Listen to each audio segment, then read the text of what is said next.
Yeah. What about Andy?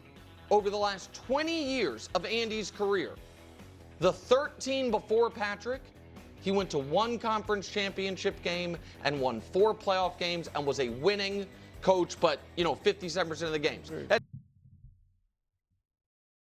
I cannot let this go. I just cannot let this go.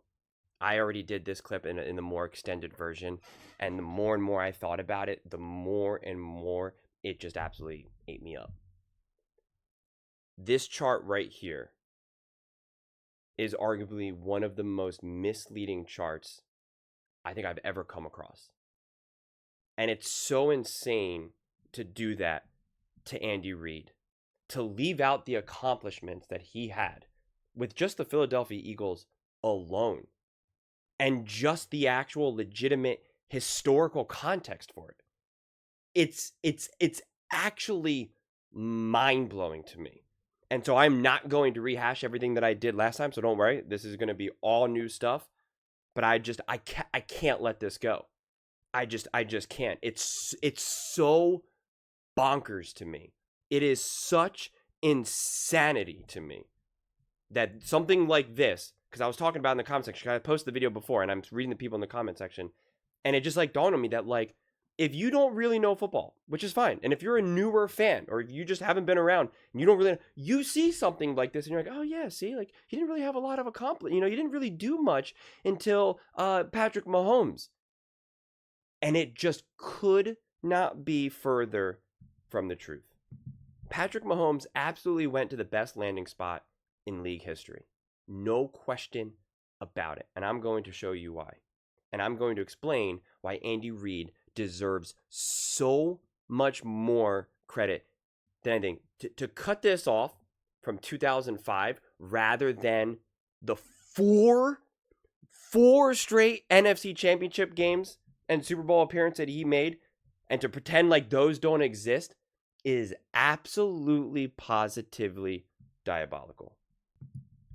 So just with the Eagles alone, with no Hall of Fame quarterback, Andy Reid went to 5 NFC championship games. The historical context for this, for other great coaches, Bill Parcells, 4. Kyle Shanahan, 4. John Harbaugh, 4. Sean Payton, 3. Mike Tomlin, 3. Tony Dungy, 3. Sean McVay, 2. Pete Carroll, 2. Jimmy Johnson, 2.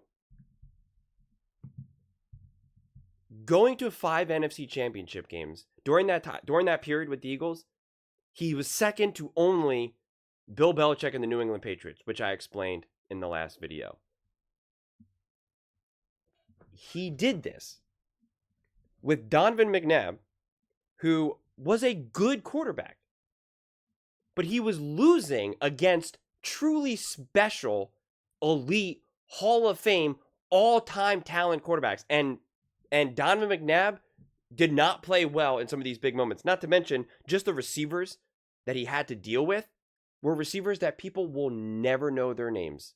They will never remember who those guys are. I mean, these are some of the losses that Andy Reid had, okay? Loss of the defending Super Bowl champions, the St. Louis Rams, with Kurt Warner, Marshall Faulk, and the greatest show on turf, okay? A truly special team.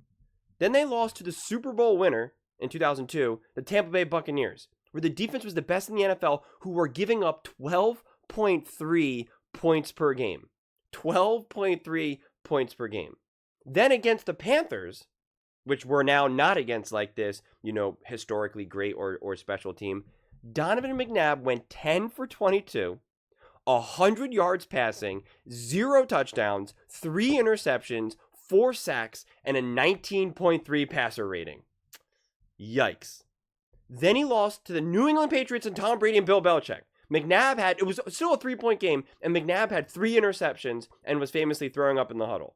But again, this was against Bill Belichick and the New England Patriots and Tom Brady. Obviously tough. Then he lost in the playoffs versus Drew Brees, okay, who in that year was first-team All-Pro, passing yards leader, was already solidifying himself as a special quarterback with the New Orleans Saints. and he had 36-year-old Jeff Garcia as his quarterback. Okay, that was one of those playoff losses. He had Jeff Garcia as one of his as his quarterback. Then he lost to Kurt Warner again, and then in 2010 he had Michael Vick, who was his first-year starter after being locked up for 2 years. Okay, and he lost to the Super Bowl champions and prime Aaron Rodgers and the Green Bay Packers. Okay, and now with the Kansas City Chiefs, he lost to Andrew Luck. First year in Kansas City, Andy took over a 2-14 team and led the Chiefs to the playoffs, and they lost to Andrew Luck, who, if he didn't retire, if he didn't get injured, was clearly a Hall of Famer, was clearly on pace to be one of the best quarterbacks in NFL history. It's his story's more of a tragedy than anything else. Then lost to Tom Brady in 2015, lost to Ben Roethlisberger, and then in 2017, and mind you, all before this was all before Tyreek Hill and Travis Kelce were together in their prime playing together. This was the first game in 2017 in the playoffs where Tyreek Hill and Travis Kelce were both in their prime and playing together in the playoffs, and Kelce was concussed. He only played the first half. The Chiefs were dominating in that first half. And then in the second half, once Kelce wasn't there, all they did was have to work with was Tyreek Hill. Couldn't get anything going. And Alex Smith famously missed on 4th and 9. Overthrew his man, missed him, which would have then converted the first down, which would have then been able to lead to a field goal.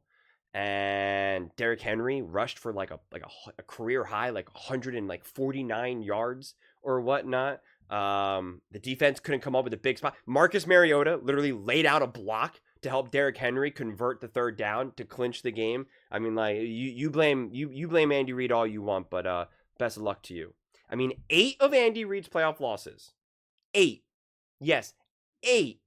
playoffs losses came from facing Hall of Fame quarterbacks. 8 of his losses were going up against Hall of Fame quarterbacks where he did not have a Hall of Fame quarterback on his end. You really want to pretend like that doesn't matter? Really? Okay, sure, whatever you say. As I said, prior to 2018, Kelce and Tyreek Hill never played a playoff game in their prime together for the full game, start to finish. In 2018, the offensive line was the top O-line in the NFL.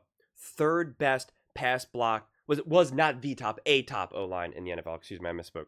Third best in the NFL in the pass block win rate. All pro, 4 All Pros, 5 Pro Bowlers. This is without Patrick Mahomes, of course. 5 of them on offense. 5 of them on offense. In 2018, they led the NFL, Patrick Mahomes, with 653 yards, 6 touchdowns on screen passes. And he led the NFL in behind the line of scrimmage passes at 785 yards and 8 touchdowns. Now, as I showed you guys a clip before, John Middlecoff discussing a conversation that he had personally with Andy Reid, who says he does not consider those plays when evaluating a quarterback.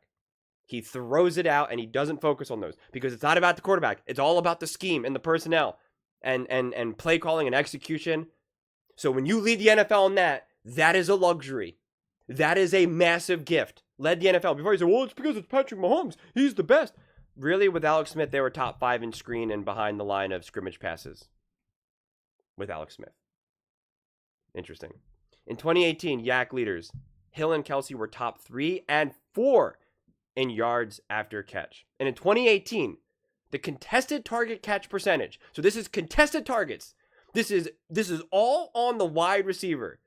Are you making the catch when it's a tough catch? This is on the wide receiver. Hill was second in contested target catch percentage, and Kelce was 5th. And in 2017, before you said, well, the yak is because of Patrick Mahomes, Kelce and Hill were top 10 in yak in 2017. And they actually had a higher yards after catch per reception. So if you want to say it's the ball placement, theoretically, Alex Smith was setting up Tyreek Hill and Travis Kelce for more yards after catch, actually, per completion. Weird. Weird. What about the run game? Now, Kareem Hunt did get suspended. That is on him. But he was on pace. He played 11 games. He was on pace to finish top 3 in rushing and top 5 in touchdowns. But it was Patrick Mahomes because he's such an amazing passer of the ball. Of course, it opened up to with Alex Smith, Kareem Hunt led the NFL in rushing and yards after contact. Weird. Weird how this just doesn't really. I don't know. Doesn't tell the whole story, does it? I mean, this is some of the stuff that Andy Reid was dealing with. Okay. He had Michael Vick post prison. Okay. Michael Vick, before Andy Reid, played 6 years plus the 2 years in prison. Right. He never threw for over 3,000 yards. With Andy Reid, he threw for over 3,000 yards twice. Okay. Career highs with Reid. He had the highest completion percentage of his career, most completions, most attempts, most passing yards, highest passer rating, yards per attempt, touchdowns, and most total yards. Before Andy Reid, he never had a passer rating higher than 82. Okay? And yet in 2010 he had a 100. He had 93.7, 84.9, 86.5. He never played a full 16 game schedule with the Philadelphia Eagles. Yet he still achieved career highs. His first year as a starter with Andy Reid, he had his most passing touchdowns, his most rushing touchdowns, and his first time ever passing for over 3,000 yards. And he rushed for the third most in his career. And he only played 12 games. He literally had the greatest season of his career, his first year under Andy Reid, after missing years being in prison. And he only played 12 games. That is absolute insanity. Insanity. And you all want to tell me that coaching doesn't matter. And now with Alex Smith, he had his career highs in most pass attempts, passing yards, passer rating, touchdowns, least interceptions, yards per attempt, and even rushing yards. Before Andy Reid, he had a 3,000 plus yard season once in 7 seasons. He did it 5 times with Andy Reid every single year, and 1 season over 4,000. Before Andy Reid, he had 1 playoff appearance in 7 years. With Andy, 4 playoff appearances in 5 years. It's just remarkable. It really is. And then when we look at these other teams, where these other quarterbacks went, Troy Aikman was drafted to a 1-15 Cowboys. Joe Montana 2-14. Steve Young 2-14. John Elway 2-7. Peyton Manning 3-13. Kurt Warner 4-12. Brett Favre 4-12. Jalen Hurts 4-11. Tom Brady 5-11. And then when he won the Super Bowl his first year, when he was first year starter, he only had 3 Pro Bowlers. No All Pros. No Gronk, no Edelman, etc. He won the Super Bowl. Patrick Mahomes in year 1 had more Pro Bowlers, more All Pros, especially on offense. Had his Travis, he had his Gronk, his Edelman, etc. Not even Edelman, because obviously Hill's way better than Edelman. Drew Brees, drafted 5-11 Chargers. Josh Allen, 6-10 Bills, wasn't even the full-time starter. Had 1 Pro Bowler on defense. 1 Pro Bowler on defense, and a second-year head coach. Aaron Rodgers just sat for years behind Brett Favre. Patrick Mahomes inherited a 12-4 playoff team with an elite coach, top O-line, all-pro weapons, proven system, and championship caliber roster. Why are we trying to pretend like these things aren't true when they are? I mean, I don't understand. And again, you want to pick apart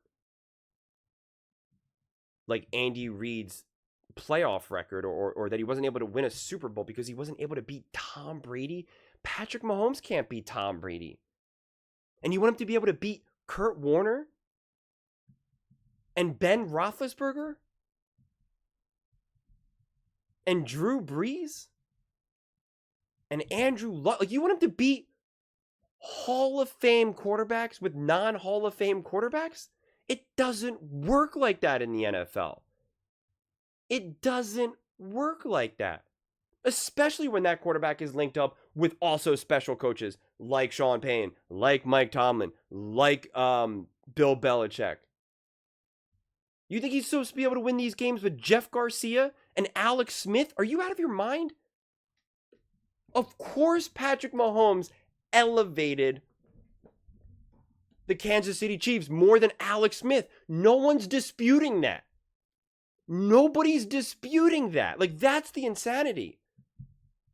It's the ultimate straw man. No one is saying that Patrick Mahomes didn't do more for the Chiefs than Alex Smith did. But what Andy Reid was able to just accomplish with an Alex Smith was absolutely remarkable. And when you show a graphic like this, oh, we only had one conference championship game appearance, no Super Bowl appearances, it is so incredibly misleading.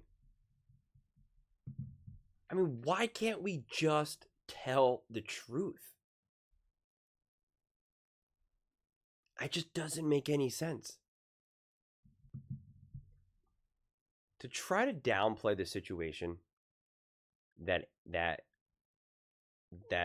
Patrick Mahomes went to is just crazy. It doesn't take away how special and how great Patrick Mahomes is or what he's accomplished. It just puts things in context, which is okay. It's okay. I don't understand why people struggle with that. I really don't. They think by admitting that Andy Reid is this unbelievable coach, that it then somehow takes away from Patrick Mahomes. And it's just not the case. It's just not. But we don't have to pretend that Patrick Mahomes didn't go in an unbelievable landing spot, especially relative to any of these other quarterbacks over decades of history. And we certainly don't have to downplay what Andy Reid has accomplished. And to try to pretend like it's all about like, oh, well, he didn't win a ring, so therefore he wasn't great. That's insane. Because even when Andy Reid went up to the Kansas City Chiefs, before he had a Super Bowl win, Mike Tomlin had a Super Bowl, Harbaugh had a Super Bowl, Pete Carroll had a Super Bowl, Sean Payton had a Super Bowl. Nobody was saying that those coaches were better than Andy Reid. None. Go look up the articles written during that time. It's a little bit harder to do that. But go look up articles that were written during this time. There's a reason why Andy Reid was immediately given the keys to the literal kingdom with Kansas City, and why he was immediately made the highest paid coach. Now you could say, well, why did Philly let him go and all that? Because that's just what happens sometimes. I don't think it was necessarily the right move, but sometimes you do just need a change of scenery. That happens. That absolutely happens. Tom Brady had to leave New England. Drew Brees had to leave San Diego. Like, it's just the way it works sometimes. And that's okay. Peyton Manning had to leave Indianapolis Colts, go to Denver. Just the way it goes sometimes. But Andy Reid has always been seen as an absolute all-time special coach. In fact, the rallying cry to win the Super Bowl for the Chiefs, if you actually remember, if you actually get out of your own way for a second, it was to get a ring for Andy. That's like all Mahomes kept saying. We want to win for Andy. Because they knew how deserving he was. And that was the one thing that he was missing by no real fault of his own. And as I've pointed out now many times, the vast majority of Super Bowls are won by Hall of Fame coaches and Hall of Fame quarterbacks combined. The vast majority, like 70-80%. So yeah, you need a great quarterback to reliably win in the NFL. You also need a great coach to reliably win in the NFL. I mean, it's just shocking to me that we can both, how people will both say the Kansas City Chiefs are one of the best teams of all time, and they're on one of like the greatest runs of all time. but then try to say that it's not one of the best situations of all time for Mahomes to go to then. How does that make sense? It doesn't. You also can't tell me that they have the best coach, the best coordinator, the best GM, the best this, the best that, the best this. But then when it's time to say, oh yeah, Mahomes has a lot of great things on, a lot of support, you're like, no, he doesn't. And it's like, wait a second. But then what are you saying? Are you saying that the only reason why the Kansas City Chiefs have been great is only because of Patrick Mahomes? Like, that does not make sense then. And you really have the audacity to believe that if Patrick Mahomes was drafted to the Carolina Panthers, the New York Giants, the Washington Commanders, whatever the heck they were called back then, the New York Jets, the Cleveland Browns, you really think he's winning game after game after game? Just conference championship game after conference championship game after conference championship game. Really? That's you really believe that? If you really believe that, then I genuinely do not know what to say to you. I really don't. Because we actually have the coach who's proven his ability to get to NFC championship games year after year after year after year with a non-Hall of Fame quarterback, which is unreal. Unreal. And would have gotten to even more if it wasn't for him having quarterbacks who were about to retire and going up against legitimate, all-time special, all-time great talents, Aaron Rodgers and Drew Brees. I mean, my goodness. And if Alex Smith was even just a lower-level quarterback during those years, like a lower-level great quarterback, like, I don't know any good names that I can use off the top of my head, because lower level sounds too harsh, but like a Phillip Rivers, heck, maybe even like an Eli Manning. I'm trying to think of other examples. I take a Kirk Cousins. Trying to think of maybe any real world examples right now. Brock Purdy, Jordan Love, CJ Stroud. Some of these are newer guys, so it's a little bit harder. You beat Ben Roethlisberger and the Pittsburgh Steelers. You probably beat the Houston Texans even with Marcus Mariota, even with Travis Kelce going down. You beat Andrew Luck. That was a good game. Alex Smith definitely kind of, played pretty well that game, but it's obviously not enough for Andrew Luck. You give Andrew Luck to Andy Reid. But let alone give Andy Reid now a great quarterback, a top quarterback in the NFL for years, whether it be a Drew Brees, an Aaron Rodgers, any of these other quarterbacks, he'd be winning a lot more games and a lot more playoff games. We know that. We know that.